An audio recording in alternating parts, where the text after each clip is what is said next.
Well, according to Alex Jones, he has information. You see that? Yeah. He said he talked to like high level NSA guys. I'm sorry, TSA guys, who told him that like masks in airports are coming back and that there's going to be a big ramp up in COVID. And I was really hoping this would fall into the Alex Jones wasn't right category. I still am. But it was really weird that after he said that, for the next few days, everybody in the corporate press is talking about COVID again. Not only about that, this new strain. There's a mask mandate that got passed at one college. Right. And then Lionsgate passed, they instituted a mask mandate for other employees. Yeah. Yeah. Which is wild. I have a hard time imagining that they would really try to ramp the COVID thing back up. Also, all of the science seems to indicate that this new strain is less deadly than even Omicron was. And so, like, what are we even talking about here? But they're trying to push another round of boosters. They're already, I saw there was a Pfizer spokesman on CNN the other day. This is why you really need to get this this latest booster. And they say, does this booster protect against the newest variant? And he said, it looks like it does. It looks like it does. Okay. It looks like it does. That's what you've got for us now? Not even this, like, it's so funny how far it's fallen. It's not just like, if you take this vaccine, you won't get it and you can't transmit it. Listen, It's 95% effective. It's totally safe and effective. It'll definitely, and that now it's just like, looks good. Shoot another one, man.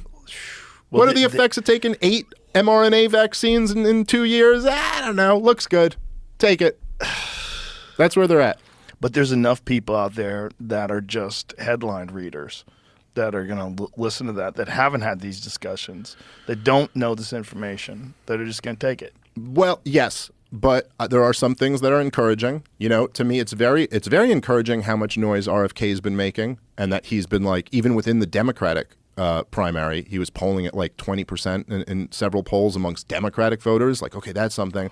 And if you look at the rate of the vaccination rate, it was the initial double jab and the Johnson & Johnson, like when they initially rolled it out, they got up to, I think, somewhere in the neighborhood of like 75% of the adult population got it. And this was with a lot of coercion, you know, not just like people just got it. It's like a lot of people had their jobs threatened if they didn't get it, and had pressure from family and stuff like that. And then if you look at the first booster, it was like half of that.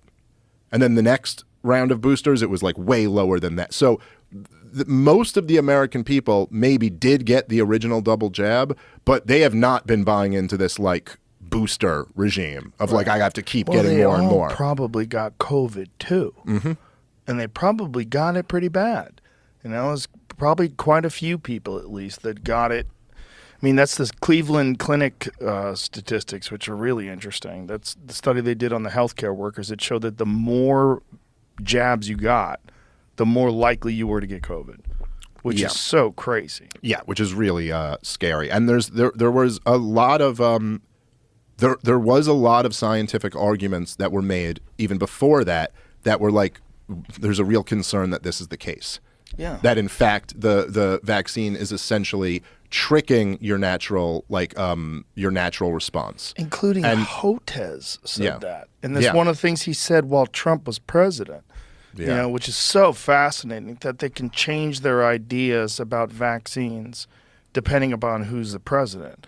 Before Trump was president, when Trump was president, they were all saying, are you going to take it? I'm not going to take it. Biden was saying it. Who knows? Who knows what's in there? Kamala Harris was saying it. All of them. Fauci was saying it could take years, and he literally said specifically this, that, you know, actually sometimes the vaccine can have a reverse effect, so it would take years of us studying this before we knew whether this helped or it could actually make it worse. They were all saying it. And then as soon as the vaccine, you know, as soon as Trump lost the election, and as soon as the vaccine rollout started, again, it's just like the thing in Ukraine, you know? It's just like the thing with Al-Qaeda. Oh, that's gone. All that stuff we were admitting 5 minutes ago, you're a crazy person if you say that now, right? Because now there's the new agenda, and this is how the propaganda goes from that. I will say, man, I think that if they're gonna do this, like if they're gonna bring back like mask mandates, if businesses are doing this, I think like the thing that happened with Budweiser or with Bud Light when they put that Dylan fella on the can, and they like we need that times 10. Like I completely support people's right to stop drinking Bud Light if they don't like what's on the can. You know, you don't have to have a cultural thing forced on you that you don't agree with. But like, there's got to be some type of response where like, if you're bringing back mask mandates, we're boycotting your business. Like, we're not fucking with people who are going to try to force this all down our throat again, because it's insane. And it's like, at a certain point, it's got to stop. Like, dude, first off, the cloth masks don't even work. And all the studies indicate that. It doesn't even slow the spread or anything. And this is just insane. Like, if you're very sick and you're concerned about COVID, then all right, fine. You can like kind of isolate yourself, but let the rest of people like live a life. And go back to all this insanity again. It's crazy because it's once people have accepted it and once it's a thing that happened, it can happen again. And it seems like they kind of want it to happen again. At least some people want it to happen again, regardless of what the information is about the effectiveness of masks, regardless of like the very low fatality rate for this new strain. Like, regardless of that, they want to go back to where we were. And they want to be able to say that they did the right thing, that they protected people. Yeah, it's so weird how into it a lot of people got with the COVID thing. Like, they got into being on lockdown. They also got into enforcing other people's, like, when you have a bunch, like one of the things in LA they were doing, they were turning people in for having parties. Remember that? They're like, snitches get stitches, but in LA they get rewards. You get rewards. People were forcing other people to comply.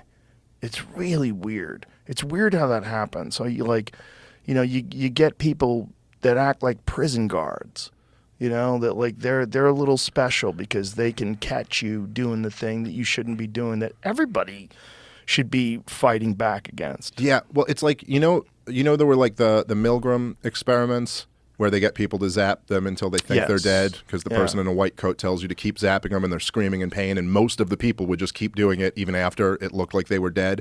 And that kind of gave this like image of like, oh, so this is like kind of how authoritarianism works. Like, there's this authority figure and then people just comply and they just follow it and they just follow orders. And like there's an element of that, obviously. I mean, they demonstrated that in the experiment. But then it's like, it's almost more like the Stanford prison experiments. That's really more the complete picture. That like everyone gets into their little role and they actually really enjoy it. Yeah. And that's how authoritarian regimes actually like come to be and continue themselves.